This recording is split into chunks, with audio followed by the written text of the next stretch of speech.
Jurgen, can I ask you about Jude Bellingham? Because there's been a lot of talk about the relationship that he has with Thomas Tuchel. Tuchel's been quite open with some of his criticism of the Real Madrid man. Is there any sort of mind games there in that Jude Bellingham is like, I'm going to prove you wrong? Because he was immense against DR Congo, and today he was absolutely world class. Yeah, but these kind of discussions or mind games from a manager to a player, they are part of daily life in that environment. Because you as a coach, you have one big goal. You want to get the most out of every individual player.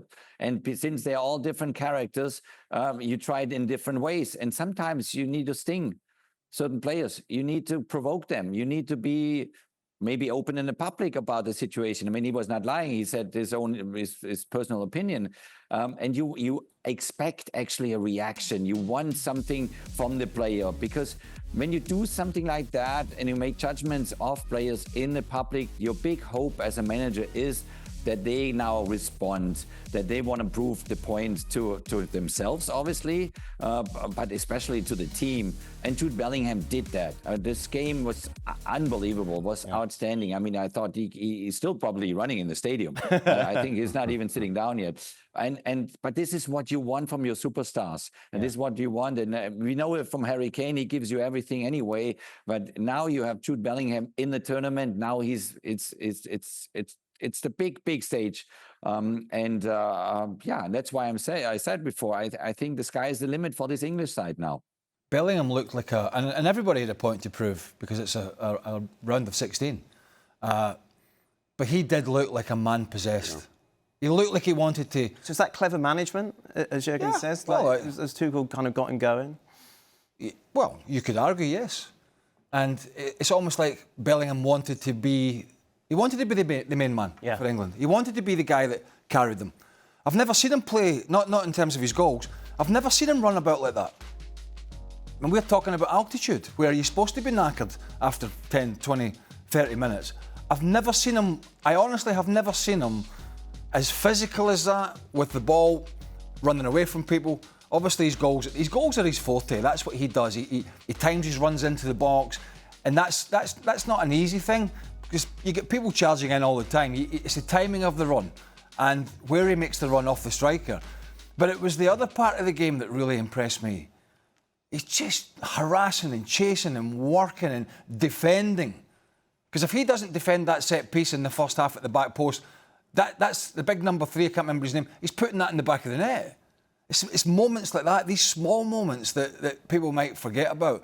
I thought he was, bearing in mind he's had a lot of criticism over the last, 12 months or so, both at Real Madrid and I suppose at England, to put in a performance like that. And I'm not singling him out, but he kind of was sticking out at times. Was just unbelievable. I thought at times he showed a leadership quality that I certainly hadn't seen from Jude Bellingham in an England shirt. Very late on, Morgan Rogers comes on for Harry Kane, and it's Jude Bellingham who's instructed him where to go, what to do, and kind of having one-on-one conversations. This is late in the game, after Jude Bellingham has just covered every single blade of grass on the park at altitude. He's the one who's kind of leading from the front for England in this most crucial moment. I do not think we can speak highly enough of Jude Bellingham's performance for England tonight. That's what you want. As a teammate, as a player, you want your big men to step up at this stage of the tournament. Yeah, of course. I think as a teammate, you look at it and go, okay, he's the main guy, even if he's young. But yeah, he showed it completely. Today he showed up. But even the games before already, he showed up. And I agree with Jurgen. You know, when Jurgen said, sometimes as a coach, you try to, figure out what is better. If I talk in the public, if I keep it behind doors. And I think, but we all know the quality from Jude Bellingham. I think it was a time where he was a little bit trying to find his fitness and all that stuff.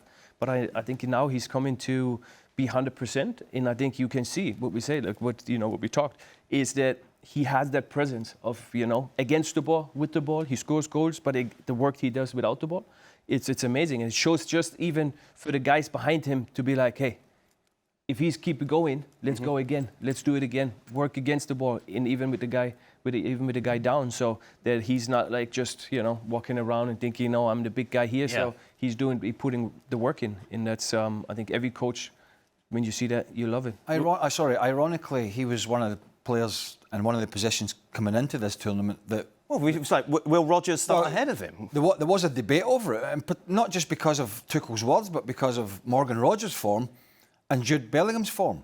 So there was a sort of debate about who would play in what we would call that number 10 role. But clearly, Thomas Tuchel knew in his mind what he wanted. It was what Jude Bellingham he was going to get. Mm-hmm. Because if he gets this Jude Bellingham at the World Cup, he's on a winner. But it's taken him to stoke Bellingham and maybe make Jude Bellingham think, coming to the World Cup, am I going to be on the bench or am I actually starting here? And sometimes that's the sort of kick up the backside a player needs. I mean, we might be totally wrong, but that's certainly how it's been painted from the England camp. Yeah. But you can take it even up. Then I'll say this here: you can take it as a player, right, from the complete opposite side. Right? When the coach puts you on the bench or don't put you in the roster for camps before the World Cup, you can be like, what's going on? Why I'm not here? And you start reacting different, right? Mm-hmm. But he completely was the one who said, okay, I put my be quiet, and I show him on the field, you know, and I think that speaks for Bellingham.